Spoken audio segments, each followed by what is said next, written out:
ako VIP audiencii by sme rádi ukázali, ako tá platforma bude vyzerať. Bitperia.cz, bitcoinový průvodce od Brains.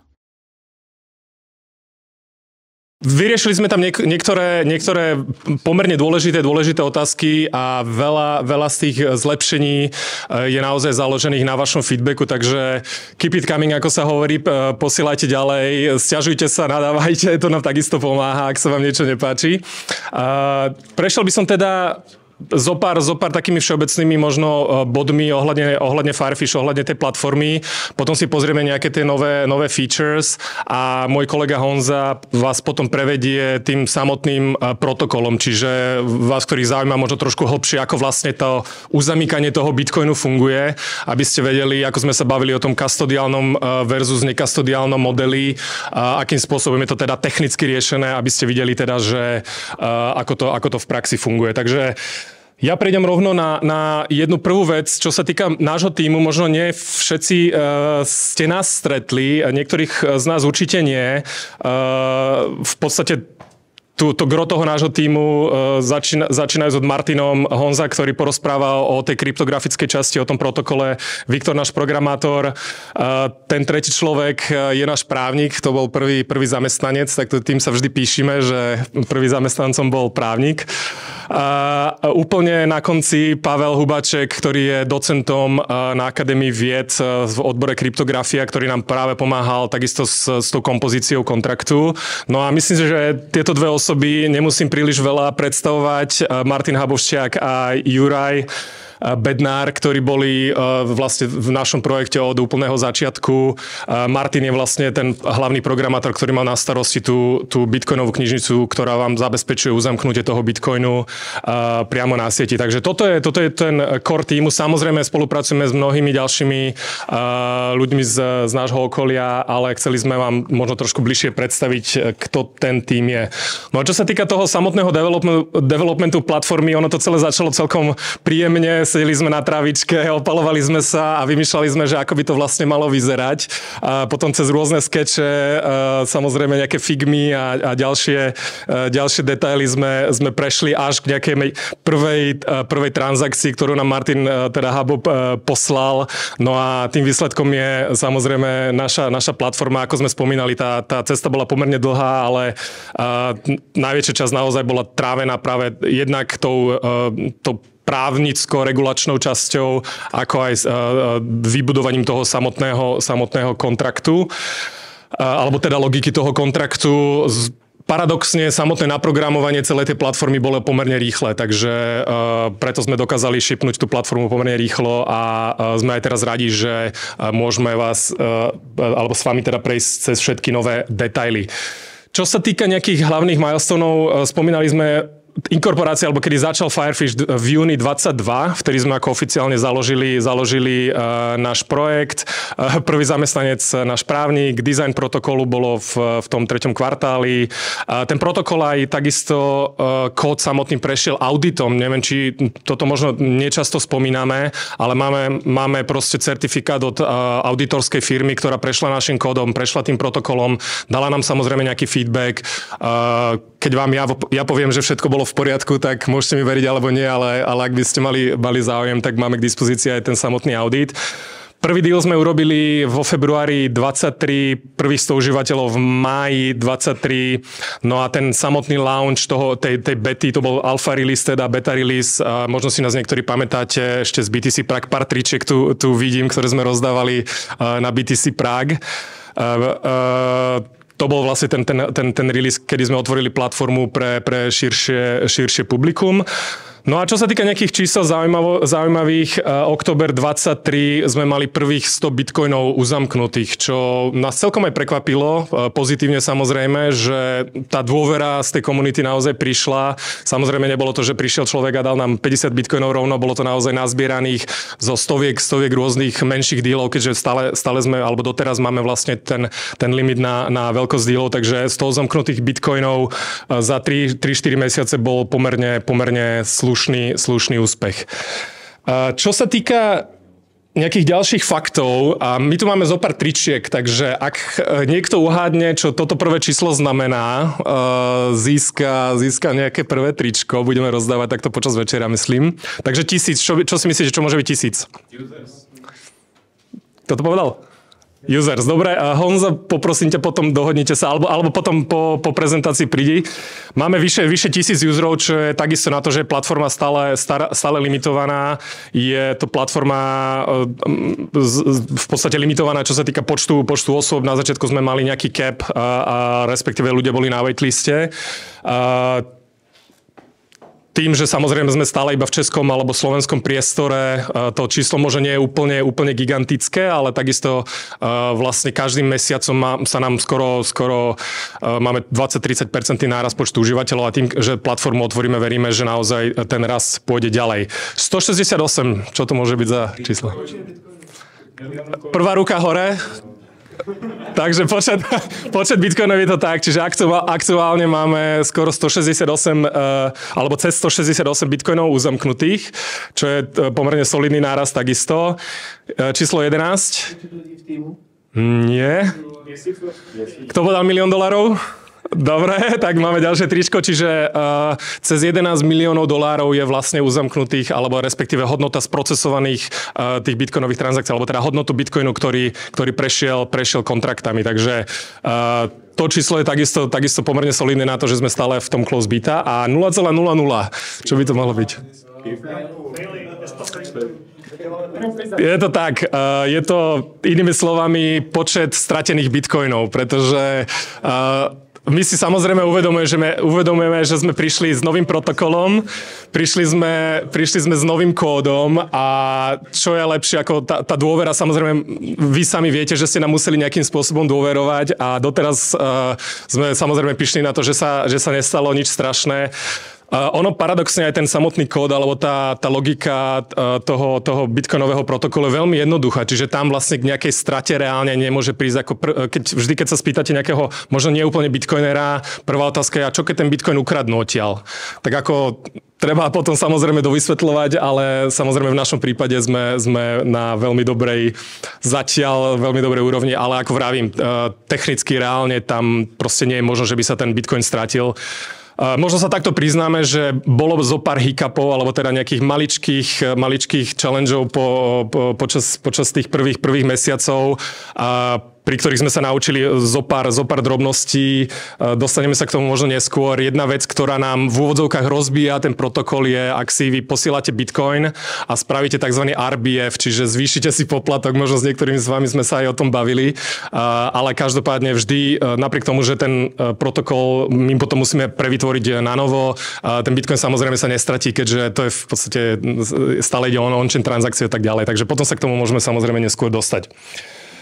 Takže vy, čo ste uhadli, teda potom sa prihláste pre trička. No a teraz prejdeme zo pár vecí, nejaké tie novinky, čo nás čakajú, alebo už budú spustené v tomto najbližšom release. Ja som to naschvál nazval 3.x, pretože prvý release bude 3.0, kde budú určité komponenty, a v najbližších týždňoch budeme launchovať ďalšie nové features. Samozrejme vás budeme informovať vopred tento týždeň alebo začiatkom budúceho týždňa, čo všetko nové vás čaká. Každopádne teraz budete mať veľmi dobrý prehľad o tom, aké sú tie nové featurey. Takže dámy a páni, Firefish 3.0.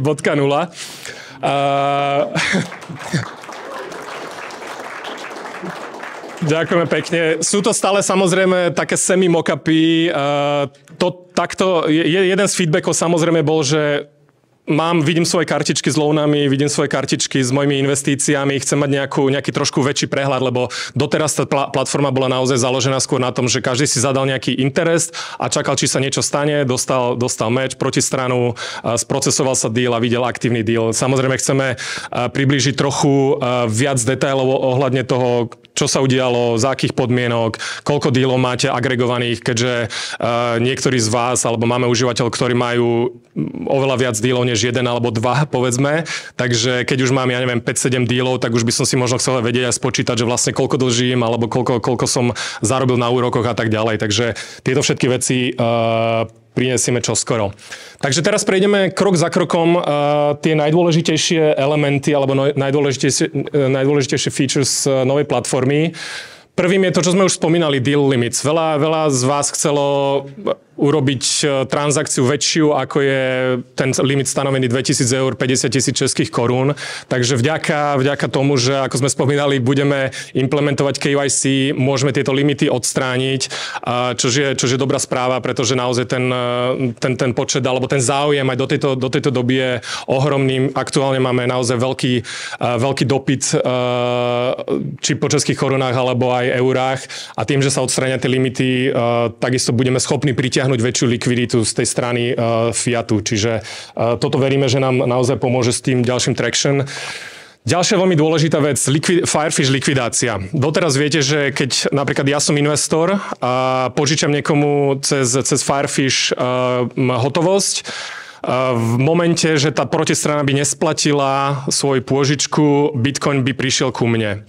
Toto samozrejme limituje ten okruh ľudí, ktorí môžu pôsobiť ako investori. Čiže napríklad moja mama, ktorá nemá samozrejme bitcoinovú voletku, ako Martin spomínal, nebuďte ako Igor, takže asi budem musieť trochu ohoriť, špilovať mamu, ale ľudia, ktorí majú voľné prostriedky a nechcú narábať, alebo nemôžu, alebo nevedia narábať s bitcoinom, budú vďaka Firefish likvidácii schopní narábať, respektíve schopní participovať so svojím fiatom na platforme. To znamená, v prípade likvidácie bitcoin nepôjde investorovi, ale pôjde cez Firefish, ktorý ho zlikviduje a Firefish vyplatí toho investora. Čiže ten investor nemusí vôbec narábať s bitcoinom.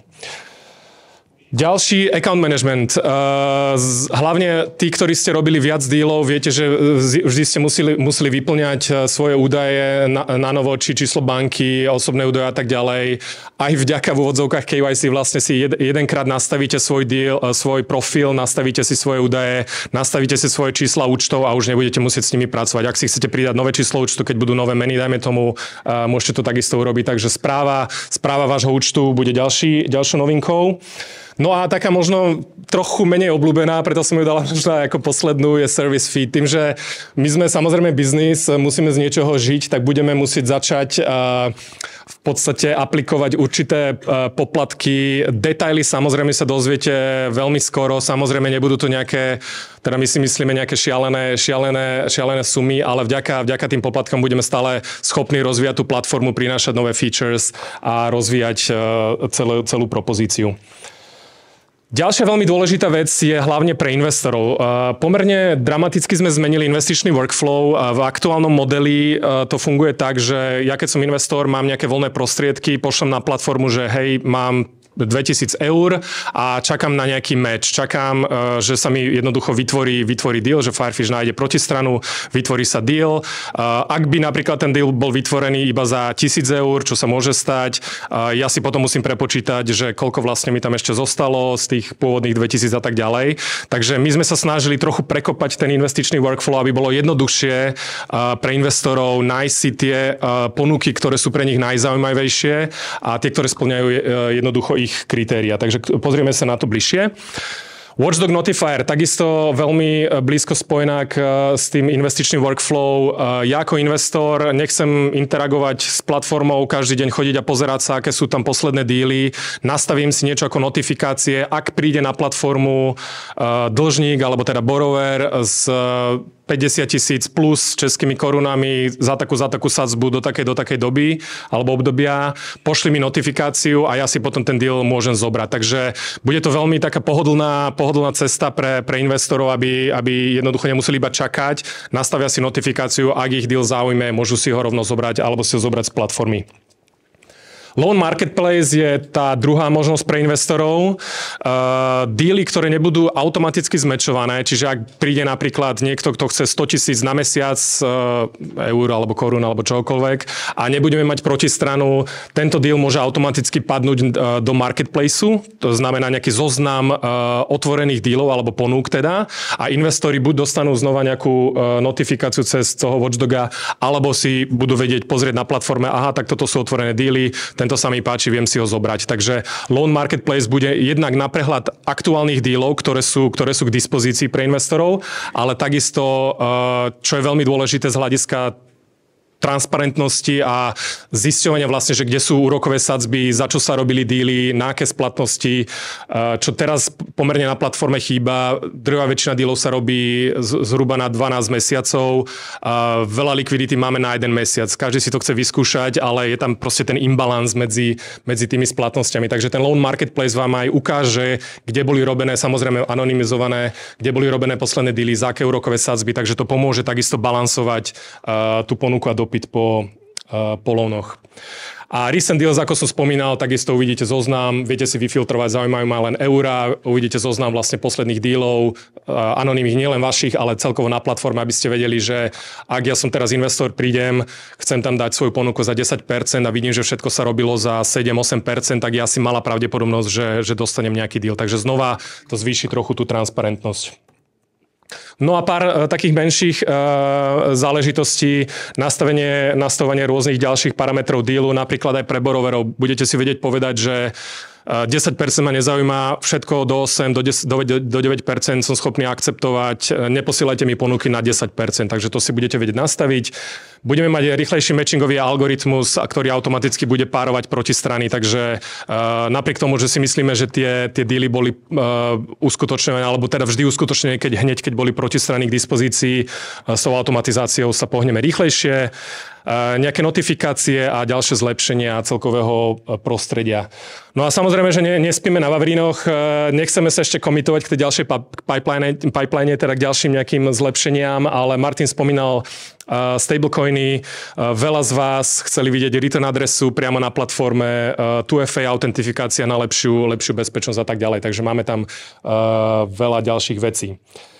Takže pozrime sa možno tak vo všeobecnosti na niektoré z tých hlavných zlepšení. Takže čo sa týka toho account managementu, ako sme spomínali, KYC proces, ktorý prejdete cez nejakú tretiu stranu. Je to veľmi rýchly proces, naozaj ide len o naskenovanie občianskeho preukazu. Máme to radi, nemáme, už sa nemusíme o tom baviť asi. Všetky údaje vlastne budete mať zadefinované, takisto s číslom bankového účtu. Nemusíte už potom ďalej vyplňať ďalšie detaily. Ak chcete zmeniť alebo pridať bankový účet, takisto to bude možné, takže ten proces vlastne nejakého schválenia alebo respektíve akceptácie dealu bude veľmi, veľmi rýchly. Naozaj akceptujem, podpíšem zmluvu, 3 kliky doslova a máte deal vytvorený. Takže My Account bude vlastne tým stredobodom, kde sa tieto detaily budú nastavovať.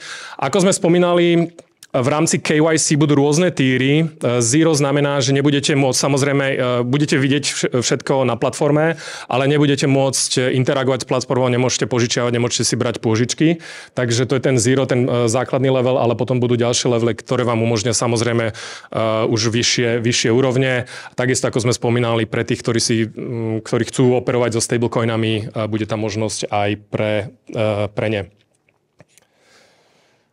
No a čo sa týka My Account, takisto veľmi dôležitá vec. Jednak bude tam tá dvojfaktorová autorizácia, autentifikácia trochu neskôr, ale hlavne tá self-likvidácia. V zásade, ak si človek nezmení alebo ak si neprepne inými slovami toto tlačítko na self-likvidáciu, bude likvidácia, ako sa povie by default po slovensky, bude výchozia, ďakujem, alebo základné nastavenie bude cez Firefish. Takže ak ja ako investor som Bitcoin native, mám nejakú walletku a chcem v prípade likvidácie dostať Bitcoin, nechcem dostať fiat, tak si toto viem prepnúť na samolikvidáciu a v tom momente to bude fungovať takisto, ako to funguje doteraz. Takže vlastne ten Bitcoin potom príde ku mne, ja si ho viem zlikvidovať. Ak si to nechám vypnuté, likvidácia bude zabezpečovaná Firefishom. Čo sa týka možno samotnej likvidácie, sú tam nejaké nuancy, o ktorých samozrejme dáme viac informácií aj na našom webe, aj v komunikácii. Nie je to úplne taký jednoduchý proces, ako som spomínal, že pošle sa Bitcoin Firefishu a Firefish vráti peniaze. Možno vás napadne, čo keď Firefish nevráti peniaze. Takže my máme samozrejme vymyslený proces na to, ale to si môžeme zatiaľ zaparkovať na neskôr.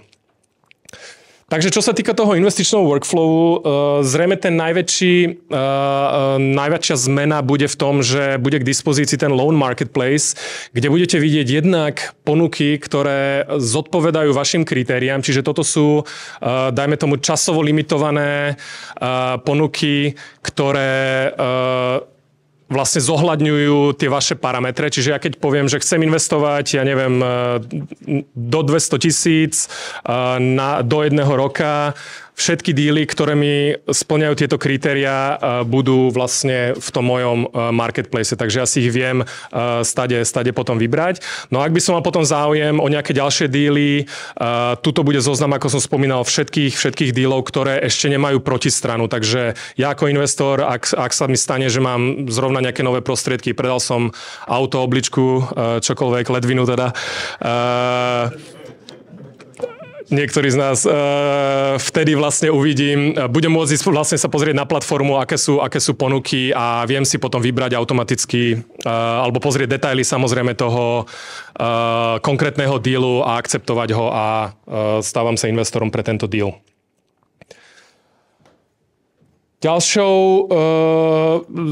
Ďalším zlepšením sú tie watchdogy, ako som spomínal. Čiže watchdog je nič iné ako taký notifikačný systém v podstate, kde si nastavíte znova nejaké parametre, aká mena ma zaujíma, aká minimálna úroková sadzba, rozmedzie tej minimálnej a maximálnej veľkosti úveru a takisto perióda. Čiže mňa nezaujímajú, neposielajte mi díly, ktoré sú od 1 do 6 mesiacov, chcem iba od 6 do 12, minimálne 150, maximálne 1 000 000 a minimálna úroková sadzba je 8%. Čiže v momente, keď príde borrower a povie, že hej, chcem si požičať 300 000 českých korún na 12 mesiacov za 8%, ja dostanem automaticky notifikáciu, je tu nová možnosť pre nový deal a viem si ju automaticky zobrať. Takže nebudem musieť čakať vlastne na tej platforme alebo ju refreshovať znova a dostanem vlastne proaktívne vlastne do svojho inboxu, do svojho mailového inboxu všetky díly, ktoré ma zaujímajú.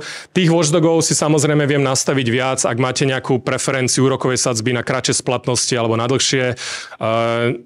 Niekedy sa stáva, že investori si povedia, že keď niekto chce odo mňa na mesiac peniaze, tak mu to dám za 10%, ale na rok mu to dám za 7%, dajme tomu. Čiže vlastne si vie nastaviť takto tú svoju úrokovú krivku, vlastne tými watchdogmi si viem teda aj nastaviť tie jednotlivé parametre.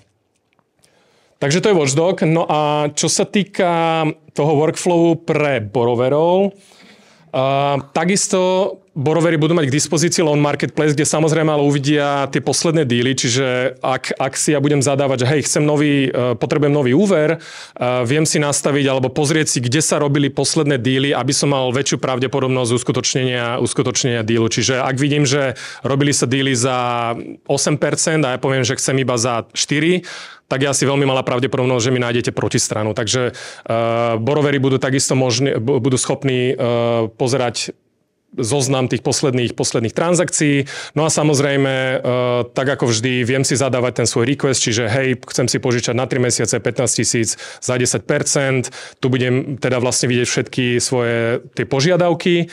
No a takisto ako v súčasnej platforme, ako náhle príde k sprocesovaniu dealu, tak v My Loans uvidím vlastne kartičku so svojím dealom, so všetkými detailami. Takže to sa príliš meniť nebude. Každopádne ten prehľad bude oveľa jednoduchší. Takisto uvidím v veľmi jednoduchých 4 krokoch vlastne, čo ma čaká, keď chcem požiadať o úver. Takže toto je vylepšenie zo strany borrowerov. No a to, ako som spomínal, pri požiadaní o nový loan, nový úver, vlastne nastavím si všetky parametre. Takisto sme zaviedli novú vec, ktorá vám bude prepočítavať vlastne všetky detaily podľa toho, aké parametre si nastavíte. Čiže uvidíte aj tie fíčka takisto na sieti, keďže vlastne sa robí on-chain transakcia, keďže posielate Bitcoin priamo do on-chain escrow, uvidíte, koľko vlastne toho kolaterálu budete mať. Častokrát sme dostávali otázku, že koľko môžem dostať pôžičku za toľko a toľko bitcoinu, hej, že mám k dispozícii toľko bitcoinu, aká je najvyššia pôžička, ktorú by som mohol dostať. Tu si to viete veľmi jednoducho vlastne namanipulovať, čiže budete meniť iba ten amount a vám vypočíta, koľko bitcoinu potrebujete pre tú konkrétnu pôžičku. Takže toto je ďalším zlepšením pri vytváraní loanov. No a čo sa týka toho samotného protokolu, Honza, ja by som teba pozval teraz na stage. Ja by som ešte prešiel vlastne ten samotný proces, ako sme spomínali, veľa z vás tým procesom prešlo, ale vlastne ten proces pozostáva z týchto konkrétnych krokov, čiže v prvom kroku borrower si zadá nejakú požiadavku, chcem si požičať, v druhom kroku príde k matchu, čiže my mu nájdeme protistranu, alebo si protistrana vlastne vie z toho marketplaceu daný deal zobrať. Čiže ja keď som investor, pozriem sa, čo je v marketplace, aha, toto sa mi páči, tento deal chcem, toľko peňazí mám k dispozícii, viem si ten deal automaticky zobrať. Potom príde ku kroku, keď už sú obidve strany zmečnuté alebo spárované, borrower akceptuje detaily daného dealu, následne investor, borrower potom uzamýka svoj Bitcoin štandardným procesom a Honza nám porozpráva trochu bližšie, ako vlastne ten protokol funguje, aké sú tie kroky toho uzamýkania pre tých, ktorí ste to ešte neskúšali. No a následne, ako náhle je Bitcoin uzamknutý, investor dostáva notifikáciu, hej, Bitcoin je uzamknutý na tejto adrese, môžeš posielať peniaze na ten účet. Takže investor dostane notifikáciu. Ako náhle investor pošle peniaze a potvrdí, že ich poslal, borrower iba skonfirmuje alebo potvrdí, že áno, peniaze som dostal a deal je live, alebo teda živý.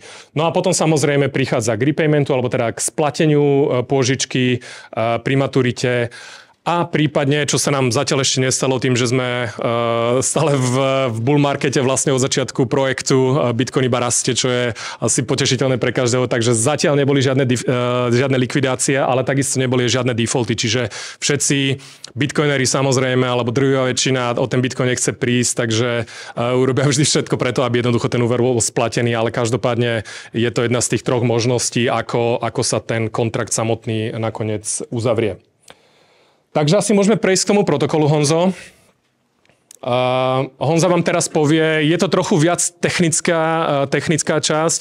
Každopádne sú tu niektoré základné parametre alebo základné vlastnosti vlastne toho protokolu, o ktorých vám Honza porozpráva. Takisto čo sa vlastne deje s tým Bitcoinom, že aby ste videli možno aj vizuálnejšie, keď vy ten Bitcoin niekam posielate, čo sa vlastne deje, z akej adresy ide na akú a čo sa stane potom. Takže ja ti predávam slovo, Honzo, teraz. Díky. Tak já zkusím teda vysvětlit nějak víc do detailu ten krok toho zamykání Bitcoinu, jak Igor říkal. Nejdřív si to ukážem tady na tomhletom grafu tak nějak, jak by to mělo fungovat, pak si ukážem i nějaký konkrétní screenshoty z té aplikace, abyste každý ten jednotlivý krok a tu část, co si teďka vysvětlíme, viděli i v té aplikaci.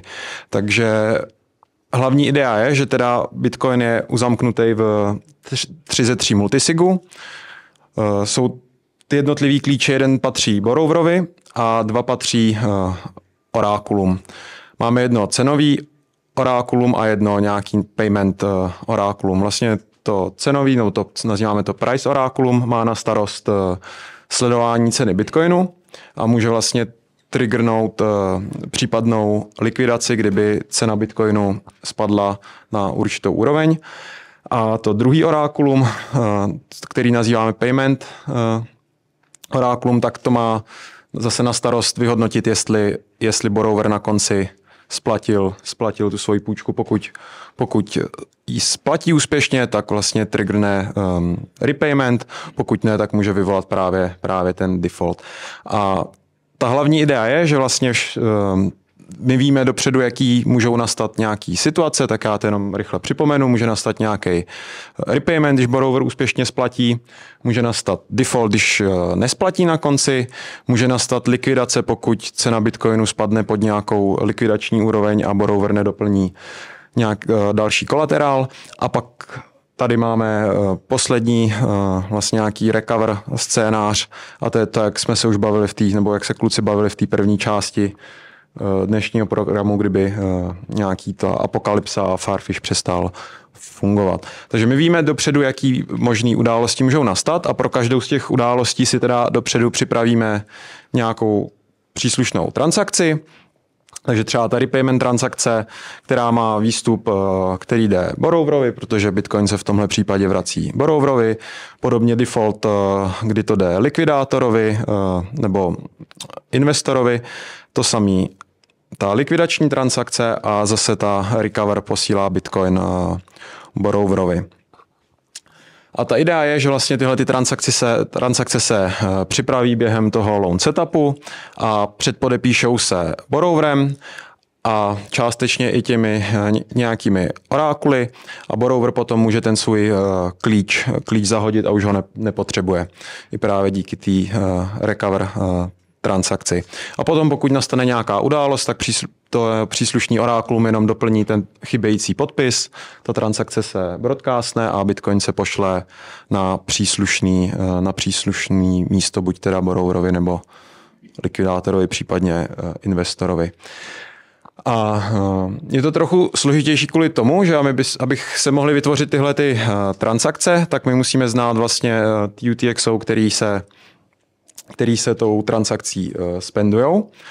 Tak kvůli tomu vlastně na začátku borrower nejdřív pošle Bitcoin na něco, co my nazýváme prefund.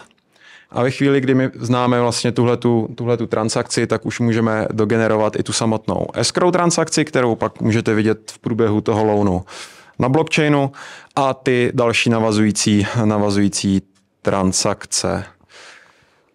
Celý vlastně vygenerování tohodle, my to nazýváme pavouka, těchto transakcí probíhá teda na straně borrowera v jeho prohlížeči, takže by nad tím měl mít plnou kontrolu.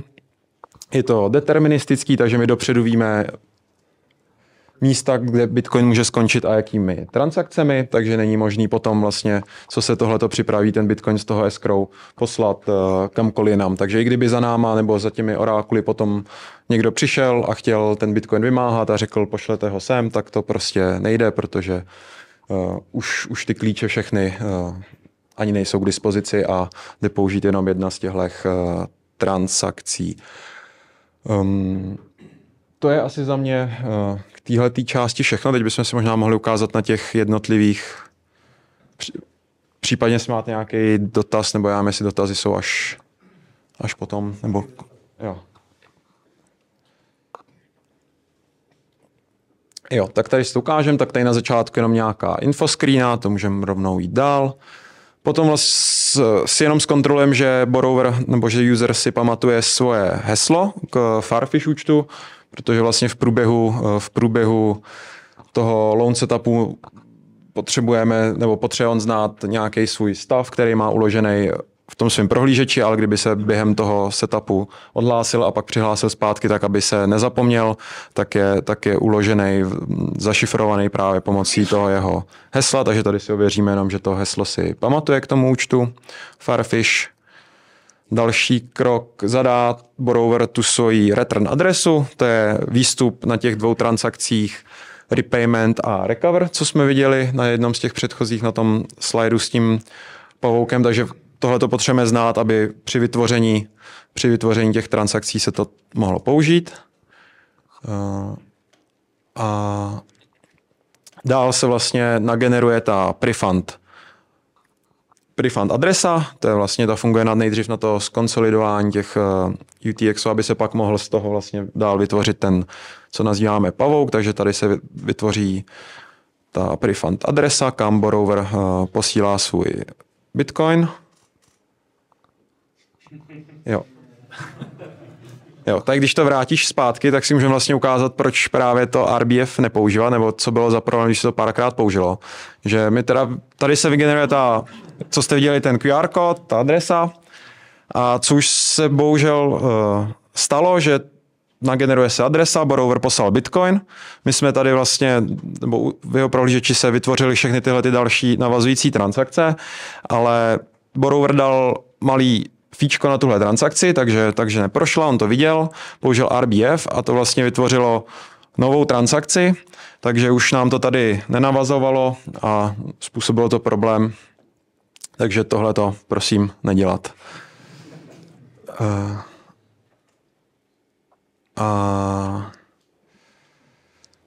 V tuhletu chvíli borrower čeká, ta prefund transakce už je teda známá a v tuhletu vygeneroval se i ty následující transakce a teďka se čeká na orákula, aby přidali ty svý podpisy. Ve chvíli, kdy orákula přidají ty svý podpisy, tak jenom na konci borrower ještě dodá svý podpisy. Je to v tomhletom pořadí, aby si borrower mohl být jistý, že přidává svůj podpis a posílá Bitcoin pryč z toho prefundu až ve chvíli, kdy má skutečně k dispozici tu recover transakci. Tu by si mimo jiný mohl stáhnout tady v té sekci for advanced users. Případně si ji pak může stáhnout kdykoliv z platformy i během toho, co ten deal už je live.